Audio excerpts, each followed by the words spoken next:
With over 20 seasons of fart jokes, awkward cutaways, and the occasional emotional moment, Family Guy has cemented itself as an animated sitcom giant. Ask your college roommate, your uncle who still quotes Stewie memes, or the GameStop guy who won't shut up about Fallout New Vegas, everyone knows Family Guy. But let's be real, the show has been running for way too long. With over 400 episodes across 20 plus seasons, it's inevitable that some episodes are going to miss the mark. And by miss the mark, I mean crash so hard, they leave a Stewie-shaped hole in the fabric of the show. And one of the best examples of that is season 17's You Can't Handle the Booth. Family Guy has done some strange episodes, but You Can't Handle the Booth might be one of the weirdest. The premise is simple. The Griffins and the show's voice actors give DVD commentary over one of their episodes. At first, it seems like it could be a clever idea, but things quickly get so confusing that this became one of the lowest rated episodes of the show on IMDb. The commentary doesn't just overlap with the plot, it actively derails it. You're left with two competing narratives that battle for dominance, like Peter fighting a chicken. Only this time, nobody wins. The chaos begins with Peter introducing the family in a recording booth, kicking off the commentary track. And it's a decent enough start. Stewie explains DVDs, and Peter throws in some useless trivia about the real-life location of the Griffin house. Have you ever been at your grandmother's house and you look at her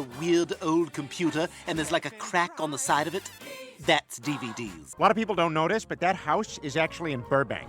People keep stealing their mailbox. These early jokes hint at a promising meta concept, but it quickly becomes clear that the writers had no idea how to keep it going. As the supposed episode unfolds in the background, we catch glimpses of a plot involving Peter skipping work to queue for a new crabapple phone because actual brand names are apparently too much for Fox's budget. What starts as a mild commentary on society's phone addiction soon spirals into absurdity. Lois confiscates everyone's devices, sparking outrage from the family. Meanwhile, Peter gets his head stuck in the staircase baluster slats, an image that's funny for about 5 seconds but becomes a recurring gag stretched thinner than Meg's character development. And then there's the commentary itself. Instead of adding to the humor, it constantly interrupts the episode, making it hard to follow either one. Stewie goes on and on about random facts about the animation crew, while Brian tries to slip in jokes about Chinese labor that Stewie quickly shoots down. It's meant to be clever meta humor, but it ends up feeling messy and overdone. We learn that apparently Peter makes 4 times her salary, a fact that Lois discovers when she's accidentally handed his paycheck.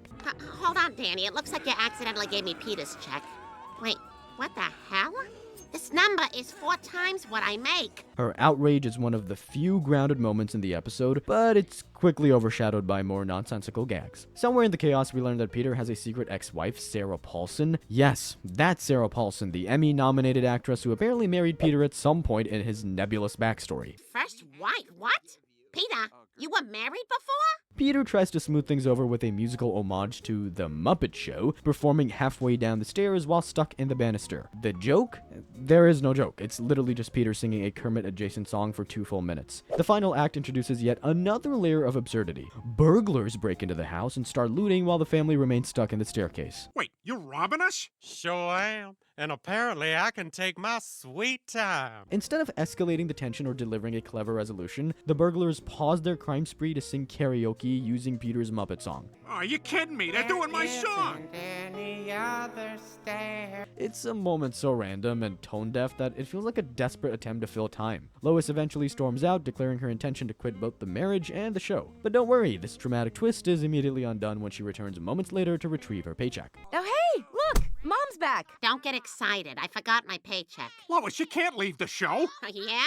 Why not? Lois making up with Peter feels rushed and doesn't really make sense. Seth MacFarlane then shows up with a speech about how lucky the Griffins are to be cartoons, but it's hard to tell what the message is supposed to be. In the end, You Can't Handle the Booth just doesn't work. The episode tries to do too much, juggling both the commentary and the story, and ends up being a big, confusing mess. The jokes are all over the place, and while a few are okay, most get lost in the chaos. Even the commentary, which could have been the best part, falls flat. Instead of giving fun insights about the show or making sharp jokes about its flaws, it's mostly random chatter that doesn't go anywhere. The subplot with Sarah Paulson feels pointless, the bit about Chris's paternity doesn't go anywhere, and the burglars turning into karaoke singers is just plain weird. For hardcore Family Guy fans, maybe the effort to try something different is enough to enjoy the episode, but for most viewers, it's just a frustrating reminder that not every idea needs to make it to air. You Can't Handle the Booth might have been messy and confusing, but at least it had some self-aware charm. Whatever worked in that episode, though, gets completely tossed aside with fresh air. The episode dares to ask a deeply philosophical question. How many father-son marriage jokes are too many? Spoiler alert, one is already too many, yet here we are. The episode begins in typical Family Guy fashion. Peter dismisses Chris's attempts to bond, choosing insanity practice over spending a weekend fishing with his son. But I thought maybe you and I could finally go fishing like we've been talking about. Ah, sorry, Chris, I can't. I got insanity practice. This is par for the course, as Peter being a terrible father is essentially the show's foundation. Things take a turn when Carter, Peter's fabulously wealthy and absurdly irritable father-in-law, breaks his leg in a mall accident involving corduroys. Chris, eager for attention from literally any male role model, steps up to take care of him. At first, this new dynamic is oddly charming. Carter's entitled, bumbling arrogance pairs well with Chris's clueless enthusiasm, creating a comedic odd couple. The duo bonds over pizza, races, terrible band rehearsals, and even a bizarre tutorial in self-care. All wholesome stuff. But then the episode takes a turn so sharp it might as well come with a neck brace. Carter decides to rewrite his will, leaving his entire fortune to Chris. And name my grandson Chris, the sole heir to the Pewterschmidt fortune. What? Why? Because Chris is the only person in the family who doesn't want the money, and Carter finds this refreshing. It's an admittedly clever premise with potential for some classic Peter Griffin shenanigans, but instead of exploring the comedic goldmine of Peter trying to suck up to Chris in increasingly desperate ways, the episode goes full tilt into the bizarre. Peter decides the best way to secure Carter's money is to marry his own son. I want to take this to the next level.